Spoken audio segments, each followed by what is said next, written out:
बाबू मान जाओ ना यार। साला जंगल में भी प्रेम लीला हो रही है। ये क्या है? फूल भी हाथ मुंह धो रहा है। इल्ली की भी सुबह हो गई है और ये रोज सुबह होते ही नहाने लगता है। शर्म करो कि इल्ली रोज नहाता है, लेकिन तुम लोग नहीं। बाकी फूल भी योगा करना शुरू कर देते हैं। इधर ब्यूटी कुमारी भी सुबह सुबह मेकअप पोतने लगती है। पिंकू बेल के तार से गिटार बनाकर वायलिन बजाने लगता है और मस्त सॉन्ग बजाता है। ये सामने वाले बाबा बहुत चिन्ह रहा है। और थोड़ी देर में न्यू ईयर की पार्टी भी शुरू हो जाती है। ब्यूटी कुमारी को ढेर सारे फूल घेर कर नाच रहे थे और ब्यूटी को खींचकर पिंकू के पास ले आते हैं ताकि इनकी सेटिंग हो जाए। मौका देखकर ब्यूटी को फूल का माला पहना देता है। आजा। लेकिन ब्यूटी तुरंत नखरे दिखाकर वहाँ से दबे पांव निकल लेती है। तभी एंट्री होती है विलेन की, जो कि एक श्रापित पेड़ था। तो ब्यूटी का अपहरण करना चाहता था, लेकिन पिंकू ब्यूटी को हटाकर पिंकू इसको लकड़ी करने लगता है। मुर्गियों ने कपड़ा उतारा और नहाने धोने लगी। बत्तख ने सभी को कपड़ा पहनाया और सभी मुर्गों ने ढेर सारे अंडे दिए।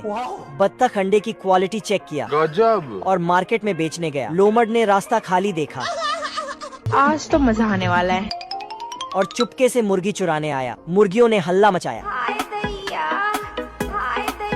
मुर्गियों की आवाज सुनकर बत्तख दौड़ कर आया। कौन है बे? बत्तख के दिमाग की बत्ती जली और कुत्ते से मदद मांगने गया, लेकिन कुत्ते ने बहाना बना दिया। बाबा टाइम बहुत खराब आ गया ये बाबा, किडनी का बीमारी बहुत बुरा रे। सुअर से मदद मांगने गया, लेकिन सुअर अपने बच्चों को दूध पिला रहा था। ना। बत्तख को मदद नहीं मिली तो अकेले लड़ने गया। सिस्टम पार देंगे। लेकिन यह लोमड़ मुर्गियों को लेकर भागने लगा। साला लोमड़ एक मुर्गी को धड़काने वाला था। बत्तख वहाँ पहुँचा और कटाना लेकर लोमड़ का पीछा किया। लोमड़ जान बचाकर भागा। बत्तख सभी मुर्गियों को वापस लाया। शहर की ब्यूटी कुमारी मुर्गीपुर में स्कर्ट पहनकर कमर लचका कर आती है। ब्यूटी कुमारी इसको देखकर गांव की मुर्गी आश्चर्य हो जाती है और दौड़ कर आती है और घर पे आकर अपनी सभी सहेलियों को उसके बारे में बताती है। सहेली मुर्गा को पीटने के बाद चली जाती है। ये क्या है? इधर शहर की मुर्गी सबको अपनी कंपनी के पेन प्लेट्स बांटती है, पामुल माचो पहन के नाचो। जिसमें आर्मी में भर्ती का फार्म था। भर्ती लेने को सभी मुर्गियाँ चली जाती है। चलो ये मुर्गा सभी मुर्गियों का नाजायज पति था। ये अपनी बीवियों घर में ढूंढता है, लेकिन अभी मुर्गियाँ आर्मी में चली गई है। मेरी औरत कहीं खो गई है, एक मिला गंगाराम महादेव लौंडा लेकर गया साला। सारी मुर्गियाँ घर आकर परेड करने लगती हैं, इसलिए अभी अंडों का ख्याल अकेले मुर्गा को ही करना पड़ता है। क्या करूँ इसका? तो मार भी नहीं सकता। मुर्गा बिल्लाकर अंडों को फेंक देता। अंडे पेड़ से टकरा जाते हैं और टूट जाते हैं। तभी साला अंडों में से बच्चे निकलने लगते हैं। बंद करो हाथ। साला घर में आते ही बाकी बचे अंडे भी फुट जाते हैं। मुर्गे के तो लग गए, अब अकेले संभालेगा कैसे? शिकारी के पोते ने जवान बगुले पर घात लगाया। आजा। लेकिन बगुला था चालाक। साला अपनी अम्मा की चोली पहन कर आया। बहुत पैसा है अपने पास। नाकाम शिकारी ने एक बार फिर फूटी किस्मत आजमाया और भोंपू बजाया। ये देख, बगुले ने भी भोंपू निकाला। बंगाली बाबा का टोटका निकाला और नंगी बगुलियों को पानी में डाला। सुंदर कलियां देख छिछोरे तुरंत टूट पड़े। माल आ गया। डेयरी मिल्क होते हैं बहुत यम्मी। क्या तुम बनोगे मेरे बच्चों की अम्मी?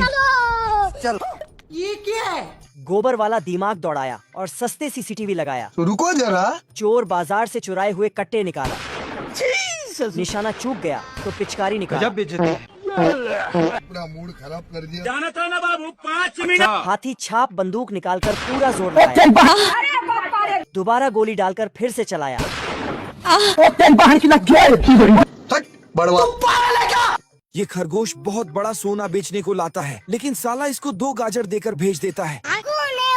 इधर ये मुच्छड़ आदमी बोलता है कि इसने ये सोना कहाँ से लाया। मैं नहीं बताऊंगा। फिर मुच्छड़ इसका पीछा करता, तभी खरगोश को झटका लगता है। बाप रे। उसके बाद वहाँ गड्ढे करने लगता तो उसे एक छोटा सा सोना मिलता। क्या करूँ मैं इसका? डायलॉग मार के फेंक देता है। इधर मुच्छड़ आदमी खरगोश से हाथ मिला के इसको बहला फुसला के पूछने लगता कि ये सोना कैसे ढूंढते हो। अब देख तू। आदमी को पहाड़ के ऊपर ले आता है और झटके लगने का नाटक करने लगता है। फिर बोलता, चलो यहाँ गड्ढा करो, यहीं पे सोना निकलेगा। सिस्टम पार देंगे। बहुत बड़ा गड्ढा करने बाद भी कुछ नहीं मिलता है तो साला खरगोश को पत्थर मारने लगता है। ऐसा मत करो मेरी जान।